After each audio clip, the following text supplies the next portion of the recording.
داری کسی یادش نی اصلا که چه حالی داری. تعریف شمانه توی میکنی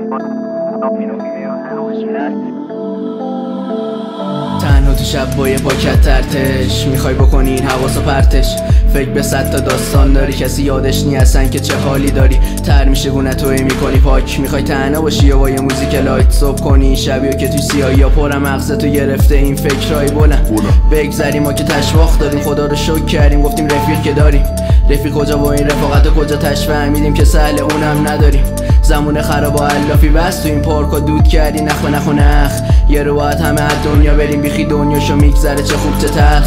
شب و گذشته روزا پی همه دنبال را میگردی اما را کجن. شب و دست رو به خدا میبری و میگی خودتونم این آدم ها چه بدن. یارو خودشو از بالا میندازه پایین میگه هرچی شد که خدا خواسته. این درسته هرچی که شد بگیم این یکی هم خدا خواسته. خیالی ولی واقعی ترم ازت کوچیکم ولی بزرگترم ازت. نمیفهمی حرفامو چون که همه اینا طرز فکرم فقط هر راهی رفتیم تشواخت آجی. مایه بیمنت دستمزد آجی. یه چند وقت تو خودتی بگو عوض میکنی تو دنیا تو با چی.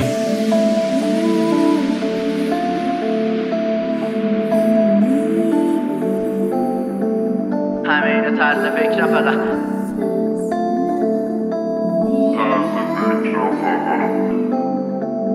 میخوای بکشی مغزم اعدام شده جسمم تو دنیا روحم احضار شده. فکر نکن که پریدیا چشاتو وا کردی بین پلیدیا. فکر به این روزای سرنوشت وقتی دنیا تو میسازی از سرنوشت باز سخت میشه را تو ناامیدی بهش فکر نمی کنی و تو را تو میری. بخشیدم هرکی بدی کرد به ما افتاده پایین هرکی اما رفت بالا. تنها تو شب نگاه به نور ما وقتی خالی بندی است دیگه حقیقت چرا شما مفری بیاین. من خودم جلو پام آسفانی خاکی بوده همیشه را من واسادم حتی اگه کج بوده پام آجی تنهایی رفتم کسی نبوده با هم.